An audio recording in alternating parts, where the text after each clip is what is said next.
Picture, if you will, a battlefield. Not a field of bright swords and marching armies, but a darker, older place. The plain of Meg Twyrd, somewhere in the west of Ireland, where the gods themselves went to war.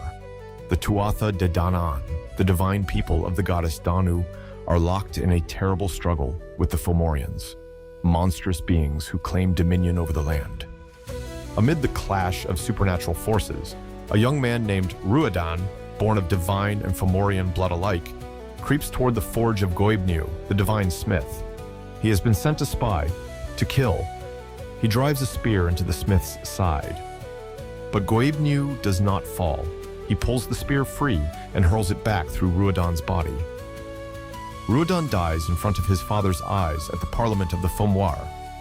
And then something happens that has never happened before in all the world. His mother arrives. Her name is Brigid. She looks down at the broken body of her son, and she opens her mouth, and what comes out is not just weeping. It is something new, something the Irish call caoinead, keening. A sound that is part shriek, part song, part raw anguish. The medieval text, called the Cath Meg Twyrd, preserved in a 16th century manuscript, but drawing on traditions centuries older, records it plainly: Brig came and keened for her son. At first, she shrieked, in the end she wept. Then for the first time, weeping and shrieking were heard in Ireland. A goddess invents grief. Or rather, she invents its expression, gives the world its first funeral lament. And from that moment, her name would echo across 1,500 years, crossing the boundary between pagan myth and Christian devotion, between Ireland and the wider world. But how does a goddess become a saint? And what does that transformation reveal about the people who told her story?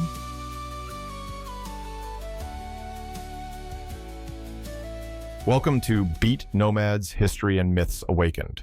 I'm your host, and today we are tracing the extraordinary journey of Brigid, one of the most complex, layered, and enduring figures in all of Celtic tradition. She is a goddess. She is a saint. She is the keeper of a flame that, according to tradition, burned for over 1,000 years. And her story raises one of the most fascinating questions in the study of folklore. What happens when a culture changes its faith, but cannot let go of its most beloved figure?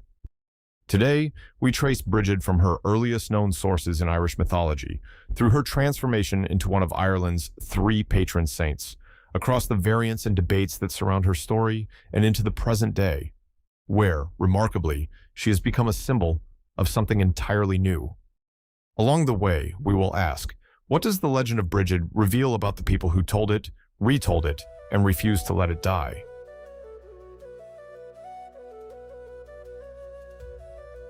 To find Brigid, we must go deep into Irish literary tradition, to manuscripts that were written by Christian monks, but which preserve fragments of a much older pre-Christian world.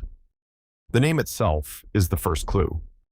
Brigid, or in Old Irish, Brigit, derives from the Proto-Celtic word briganti, meaning the high one or the exalted one. This is not merely an Irish name. It is cognate with the goddess Brigantia, worshipped by the Brigantes tribe across what is now northern England, where at least 8 Roman-era inscriptions attest to her cult. It is also cognate with the Sanskrit brati, meaning high, an epithet of the Vedic dawn goddess Ushas. The linguistics scholar Xavier Delamare, citing the work of E. Campanile, has suggested that Brigid may in fact be a continuation of the Proto-Indo-European dawn goddess, a deity whose traces can be found across cultures from India to Greece to Ireland. This is speculative, and not all scholars agree, but the linguistic parallels are striking. What we can say with certainty is that the name is very old, and it carries the meaning of something elevated, radiant, and powerful. The earliest surviving Irish text to describe Brigid the goddess is Sanus Cormaic, Cormac's glossary, compiled in the 9th century by Christian scribes, though it draws on older traditions. Its entry on Brigid is foundational. It says, Brigit, a poetess, daughter of the Dagda. This Brigit is a woman of poetry, a female seer, and is Brigit the goddess whom poets used to worship, for her cult was very great and very splendid. It goes on to say she had 2 sisters, also named Brigid, one the goddess of healing, the other the goddess of smithcraft. all three daughters of the Dagda, the great good god of the Tuatha De Danann. This strongly suggests what scholars call a triple deity, not three separate beings, but a single divine figure with three aspects or functions. And what aspects they are? Poetry, and in the Irish tradition, that meant not just verse, but prophecy, wisdom, and legal knowledge. Healing, the restoration of the body and the soothing of pain. And smithcraft, the transformative art of taking raw metal and reshaping it with fire. As the scholar Morgan Daimler summarizes in Pagan Portals, Brigid, these three faces correspond to three kinds of fire: the fire of inspiration in the mind, the fire of restoration in the body, and the fire of transformation in the forge. Fire is not just one of Brigid's symbols. It is her essence. The other major mythological source is the Liber Gabala Aren, first compiled in the 11th century, which calls Brigid a poetess and daughter of the Dagda, and associates her with two sacred oxen named Fea and Femin, a king of boars called Torc Triath, and a king of wethers named Turb. These animals, it says, would cry out whenever plundering was committed in Ireland, making Brigid a guardian goddess of domesticated animals and, by extension, of the pastoral way of life itself. But the most emotionally powerful story comes from the Cath Mage Twyard, the second battle of Mag Twyard, which we heard in the beginning. The text, preserved in a manuscript now held in the British Library and dating in its current form to the 16th century, but recording much older traditions, tells us that Brigid was wife to Bress, a controversial king of the Tuatha De Danann, who was half Fomorian. Their son Ruadan was sent to infiltrate the divine smithy and assassinate Goibniu. He failed and was killed. And it was Brigid's lament, that raw, shattering keen, that became the origin of the Irish funeral tradition of keening, a practice documented well into the 19th and 20th centuries. So here is the goddess as the earliest Irish sources present her, exalted, triple-natured, a mistress of fire, poetry, healing, and the forge, a protector of animals and the hearth, and a mother whose grief became a gift to humanity. She was, as Cormac's glossary says, very greatly worshipped indeed. But the Ireland that worshipped her was changing, and what happened next is one of the most remarkable transformations in all of European religious history.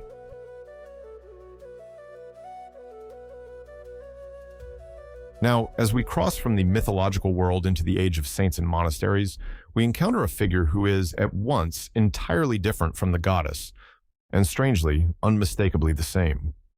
Saint Brigid of Kildare is said to have lived from roughly 451 to 525 AD. She is one of Ireland's three patron saints, alongside Patrick and Columba, and is sometimes called the Mary of the Gael. But here is what makes her so fascinating to historians. There are almost no verifiable historical facts about her. The Oxford Dictionary of Saints states plainly that her early accounts are mainly anecdotes and miracle stories, some of which are deeply rooted in Irish pagan folklore. The earliest written references to Saint Brigid are two old Irish hymns from the 7th century. The first, known as Ultan's Hymn, was composed by Saint Ultan of Ardbraccan, who died around 657 AD. It begins, Brigit be bithmaith, breo orda oiblech, Brigid, ever good woman, a sparkling golden flame.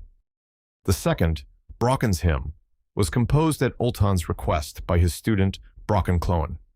These are praise poems, not biographies. They tell us she was revered, but they give us few narrative details. The first real hagiography, a saint's life, is the Vita Sanctae Brigidae, written in Latin by Cogitosus, a monk of Kildare, sometime in the mid to late 7th century. It is generally accepted as the oldest surviving prose account of Brigid's life. Cogitosus's text is less a historical biography and more what one scholar from the Atlantic Religion blog describes as a saintly curriculum vitae, methodically demonstrating Brigid's worthiness for veneration through a catalogue of miracles. It provides a contemporary description of the Kildare Abbey Church and its unusual dual monastery of monks and nuns, but it lacks a historical timeline. What it does contain, in abundance, are stories of the supernatural. A later and richer narrative comes from the Bethu Bríde, the Old Irish life of Brigid, composed in the 9th century and preserved in the manuscript known as Oxford MS Rawlinson B 512. The critical edition was published by Doncad Ó Hauda through the Dublin Institute for Advanced Studies in 1978. This text weaves Cogitosis's miracles into a more biographical framework, adding details such as Brigid's supposed friendship with St. Patrick, a connection absent from the older Latin lives and likely inserted to align her cult with the dominant patrician tradition. According to these hagiographies, Brigid's story runs roughly as follows. She was born at Faughart, near Dundalk, or possibly at Umaras, near Kildare. The sources disagree. Her father was Dubthach, a Leinster chieftain, her mother Broitsek, a Christian slave who had been baptized by St. Patrick himself.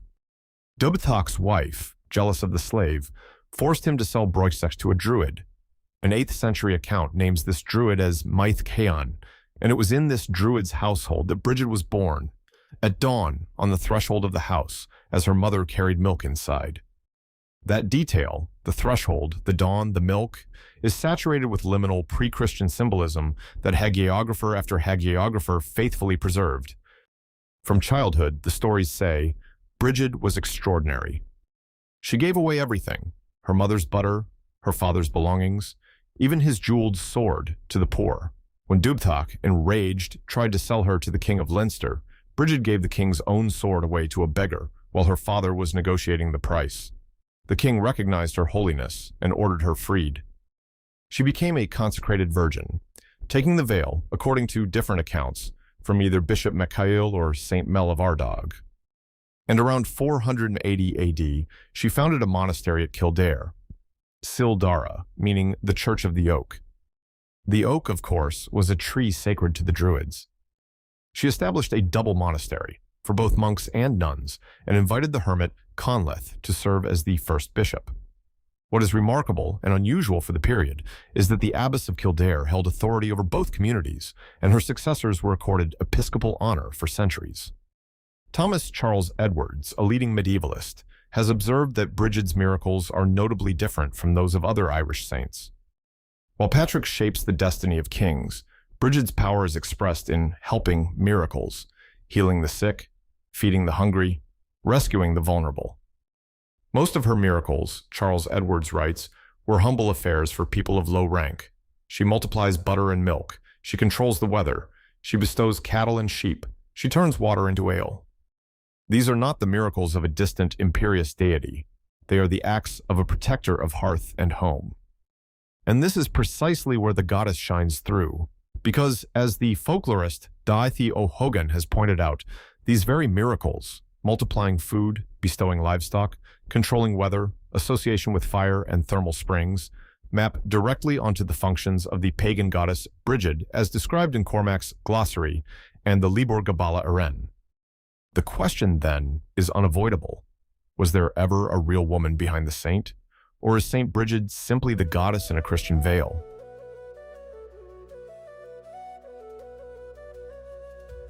This question, the relationship between the goddess and the saint, is one of the most contested issues in Irish medieval studies, and the answer matters because it shapes how we understand the process of Christianization itself. The dominant popular narrative, repeated in countless books and websites, goes something like this. Brigid was originally a pagan goddess. When Christianity arrived, the monks simply converted the goddess into a saint, preserving her attributes under a Christian label. This view was influentially stated by the medieval art historian Pamela Berger, who argued that Christian monks took the ancient figure of the mother goddess and grafted her name and functions onto her Christian counterpart. The folklorist Daithi O'Hogan offered a more nuanced variant. He suggested that the historical Brigid may have been the chief druidess at a pagan temple dedicated to the goddess Brigid, that she converted the site into a Christian monastery, and that over time the name and characteristics of the goddess became attached to her person. This is an elegant theory. It allows for both a real woman and a real goddess, with the two merging gradually in folk memory. But here is where we must embed a crucial correction. The assumption that everyone has always known the goddess and saint are the same figure is itself a modern construction. The historian Simon Tweet, in research published through the Monumental Ireland Project, has traced the first explicit identification of the pagan goddess with the Saint of Kildare not to antiquity but to 1884. To the work of the French Celticist Henri d'Arbois de Jubanville in his book Le cycle mythologique irlandais et la mythologie celtique. Before that, the two Brigids existed in separate textual traditions. The medieval monks who wrote Cormac's Glossary described a goddess. The monks who wrote the Vitae described a saint. They did not, as far as we can tell, claim they were the same being. That conflation is a product of Victorian-era Celtic revivalism, not of medieval Irish thought. This is important because it has been challenged from the other direction as well. The scholar Elva Johnston has argued forcefully that the significance of the pagan goddess has been exaggerated at the saint's expense. She writes that the argument for the goddess's priority over the saint rests on three assumptions. Firstly, that Brigit is not real. Secondly, that her lives betray that they are an attempt to euhemerize a pagan deity. And finally, an underlying assumption that a goddess cult is more empowering for the women of ancient and, by analogy, contemporary Ireland. Johnston's point is sharp. The desire to see a powerful goddess behind the saint may tell us more about modern politics than medieval religion. The most honest scholarly position, then, is this. The saint and the goddess share a name, a feast day, many attributes, and certain narrative motifs. Whether this is because the saint is a fictional Christianization of the goddess, or because a real woman's story absorbed goddess lore over centuries of oral transmission, or because the relationship is more complex than either simple narrative allows, we do not know for certain. The earliest written record of the saint dates to the 7th century. Oral tradition about the goddess may be far older, but we must flag the uncertainty explicitly. The absence of evidence for a historical Brigid isn't evidence of her absence. What we can say is that the overlap is real, and it produced one of the most remarkable examples of religious syncretism in European history.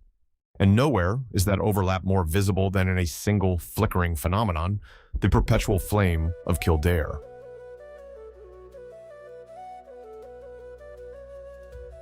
In the story of Brigid, fire is the thread that connects everything: goddess and saint, pagan past and Christian present, myth and living tradition. And the most powerful expression of that thread is the perpetual flame of Kildare. Scholars at the Solas Barides Center in Kildare, a pilgrimage and spirituality center founded by the Brigidine sisters, state that a sacred fire burned in Kildare, reaching back into pre-Christian times. They suggest that priestesses once gathered on the hill of Kildare to tend ritual fires while invoking a goddess named Brigid to protect their herds and ensure a fruitful harvest. When the historical Saint Brigid, if she existed, established her monastery at that same site around 480 AD, she continued the custom, reframing the fire as a symbol of the new light of Christianity. The most detailed medieval description comes from Gerald of Wales, Giraldus Cambrensis, the Welsh chronicler who visited Kildare in the late 12th century. He reported that 19 nuns took turns keeping the fire burning, each guarding it on one of 19 nights in rotation. On the evening before the 20th night, the last nun would place logs beside the fire and say, "Brigid, guard your fire, this is your night." In the morning, the fire was still alight and the wood consumed. Gerald also noted that the fire was ringed by a hedge that no man was allowed to cross, a detail that echoes the sacred enclosures of pagan European temples. Men who attempted to cross the hedge were said to be cursed. Some went mad, some died, some suffered lasting injury. The number 19 is itself significant. It corresponds to the Metonic cycle, a period of 235 lunar months, or roughly 19 years, after which the moon's phases realign with the solar calendar. This cycle was well known to ancient astronomers and priest classes across the Celtic and wider European world, and its use in the structure of Brigid's fire-tending ritual strongly suggests pre-Christian astronomical knowledge embedded within a Christian framework. The flame survived the centuries. Some historians record that attempts were made to extinguish it, most notably by the Anglo-Norman Archbishop of Dublin, Henry of London, around 1220, but the nuns relit it each time. It may have burned continuously until the suppression of the monasteries during the Reformation in the 16th century. And then, remarkably, it came back. In 1993, in the market square of Kildare, Sister Mary Teresa Cullen, then leader of the Brigidine Sisters, relit the flame at the opening of a Justice and Peace conference entitled Brigid, Prophetess, Earthwoman, Peacemaker. The Brigidine Sisters have tended the flame ever since at their center, Saint Brigid. In 2005, Kildare County Council commissioned a public sculpture to house the flame, a twisted column topped with bronze oak leaves cradling an acorn cup, a design that deliberately evokes both the Christian legacy of Saint Brigid and the earlier Druidic reverence for the oak. President Mary McAleese presided at the official lighting on Saint Brigid's Day, the 1st of February 2006. A fire that began in pagan Ireland, survived the conversion to Christianity, endured the Middle Ages, was extinguished by the Reformation, and was relit in the modern age as a symbol of justice and peace. If there is a single image that captures the story of Brigid, goddess, saint, and living tradition, it is this flame. But the flame was not the only tradition to survive. Across Ireland and Scotland, Brigid's presence lingered in customs, crosses, wells, and whispered prayers. And it is in these folk traditions that we find some of the most vivid and moving picture variants of her legend.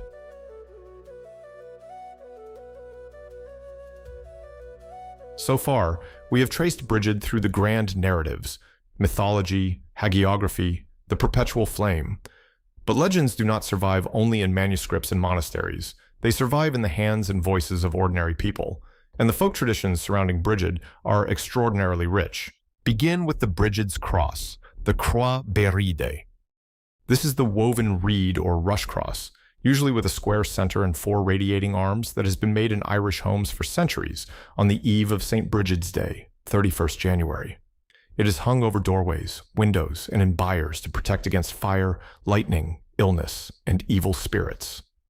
The best-known origin legend, recorded in various forms across Irish oral tradition, tells of Brigid attending to a dying pagan chieftain. As she spoke to him about Christ, she picked up rushes from the floor and wove them into a cross. The chieftain, moved by her words and the beauty of the woven symbol, asked to be baptized before he died. The design of the cross itself, however, with its resemblance to a sunwheel or solar symbol, has led some scholars to suggest pre-Christian origins, that the woven form may have originally represented the turning of the seasons or the sun's movement, only later being reinterpreted as a Christian emblem. Then there are the customs of St. Brigid's Eve itself. On this night, Brigid was said to travel the land, visiting virtuous households and blessing their inhabitants. People left items of clothing or strips of cloth outside overnight, the brat bride, or Brigid's cloak, for Brigid to bless as she passed. These cloths were then believed to possess healing powers throughout the coming year, used to treat headaches, assist in childbirth, and ward off sickness. A bed was often made for Brigid inside the home, and in some regions, a family member representing Brigid would circle the house 3 times carrying rushes, knock 3 times on the door, and be ceremonially welcomed inside. In parts of Ireland and Scotland, a doll called the Brigid, Little Brigid, was made from rushes and dressed in cloth, flowers, or shells. Young girls would parade this figure from house to house, and in some areas, a girl herself took on the role of Brigid, wearing a crown and carrying a shield and cross, all woven from rushes. It is in Scotland that some of the most remarkable survivals were recorded. Alexander Carmichael, the exciseman and folklorist who spent decades collecting oral traditions in the Scottish Highlands and Islands, published his landmark collection, Carmina Gadelica, in 1900. Among the hundreds of prayers, hymns, and charms he gathered, mostly from Catholic communities in the southern Outer Hebrides, where older traditions had been better preserved, are numerous invocations to Bride, clearly a continuation of the Brigid figure. In these Scottish traditions, Bride was understood as the midwife of the Virgin Mary, the foster mother of Christ, a remarkable synthesis that gave a pagan goddess figure a role at the very heart of the Christian nativity story. The ethnomusicologist Margaret Fay Shaw, in her 1955 book Folk Songs and Folklore of South Uist, also documented the continuing prominence of Saint Brigid in Hebridean life, through local stories, songs, and customs that blurred the line between saint and something older. And then there are the holy wells. Across Ireland and Britain, wells dedicated to Brigid have been places of pilgrimage for centuries, and many remain active today. Saint Brigid's Well in Kildare, situated in the grounds of the Black Abbey founded by the Knights Hospitaller in 1212, draws visitors who follow the ancient custom of the clootie, dipping a piece of cloth in the well water, washing their wound or affliction, and tying the cloth to a nearby tree as a prayer for healing. This practice connects directly to the traditions surrounding Celtic healing goddesses, such as Sirona and Coventina, who were associated with sacred springs across the Romano-Celtic world. What is striking about all of these traditions, the crosses, the cloaks, the dolls, the wells, the Scottish prayers, is their remarkable consistency across geography and across centuries. Whether you are a 9th century Irish monk, a 12th century Welsh pilgrim, a 19th century Hebridean crofter, or a 21st century visitor to Kildare, the core attributes remain: fire, healing, protection, the home, the threshold between worlds. Brigid adapts, but she endures.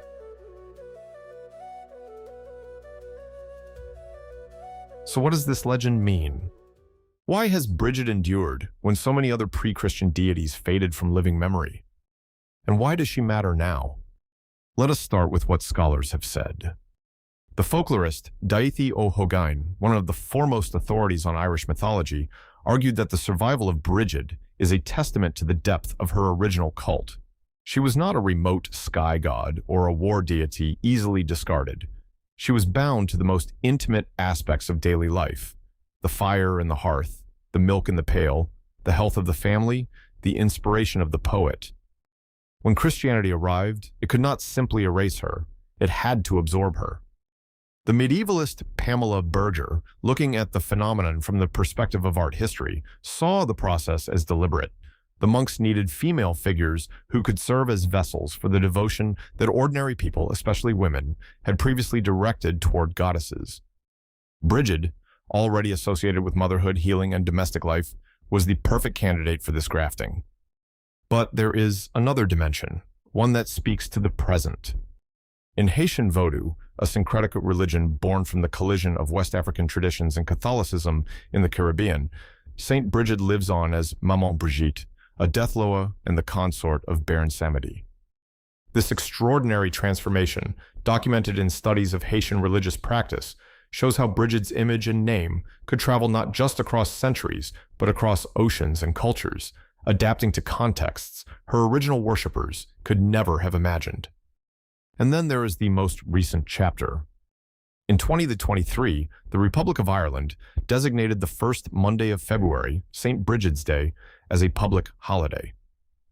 It was the first Irish public holiday ever named after a woman. The campaign for the holiday was led by the organization Herstory, founded by Melanie Lynch, which uses arts and education to celebrate female exemplars. As Laura Murphy, a poet and daughter of a mother and baby home survivor who campaigned for the recognition, put it, Brigid is a figure in Ireland that represents feminism, and with patriarchy, colonization, and the church, the feminine has been written out of history and out of our society. So, the symbolic significance of honoring a woman as eminent as Brigid is about signaling a new era for Ireland. Sister Rita Minehan of Solis Bríde offered a different but complementary perspective. The legacy of Saint Brigid and its relevance for our world today is not about going back to the 5th century and staying there, but looking at the needs of the world today. Does Brigid have something to say to us today? We believe she does. What Brigid says to the modern world depends, of course, on who is listening.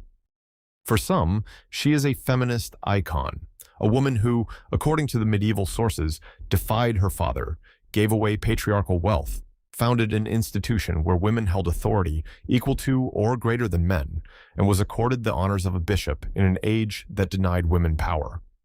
For others, she is a symbol of ecological consciousness, a figure rooted in the rhythms of the land, the turning of the seasons, the health of animals, the sacredness of water and fire.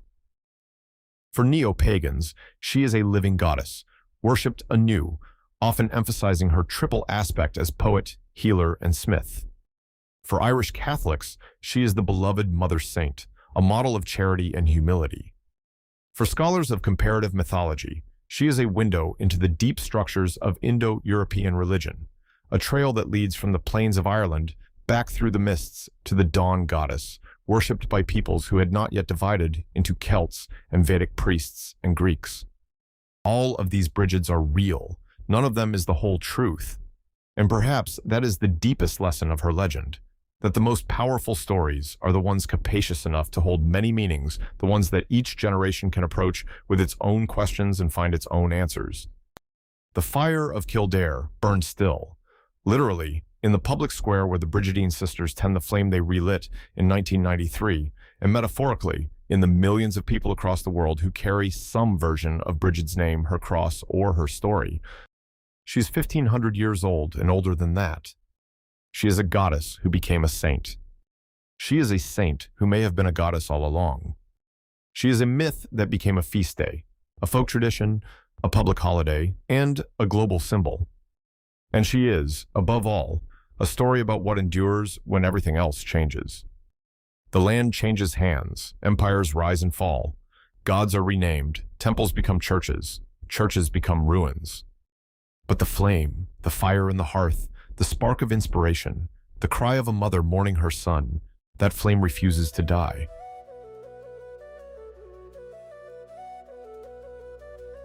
So let us gather the threads and recap what we have learned. Brigid is a figure who appears first in the earliest Irish mythological texts as a triple goddess of poetry, healing, and smithcraft. Daughter of the Dagda, inventor of keening, guardian of the hearth.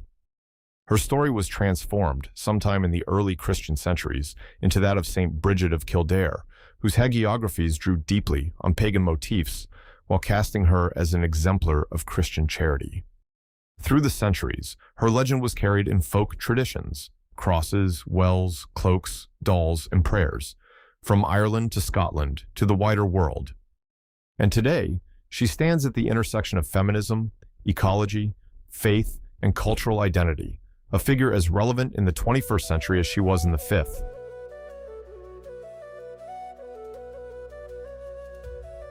Thank you for joining me and Beat Nomads, History and Myths Awakened on this journey through the world of Brigid. If this episode moved you, taught you something, or made you see a familiar figure in a new light, we would be deeply grateful if you would leave a review on your podcast platform of choice. It truly helps others find these stories. Next time, we zoom out and examine a story about Tuatha De Danann, to whom Brigid belongs. We are going to talk about their rise, fall, and what their story means for ancient and modern Irish culture. Until then, may your fire burn bright.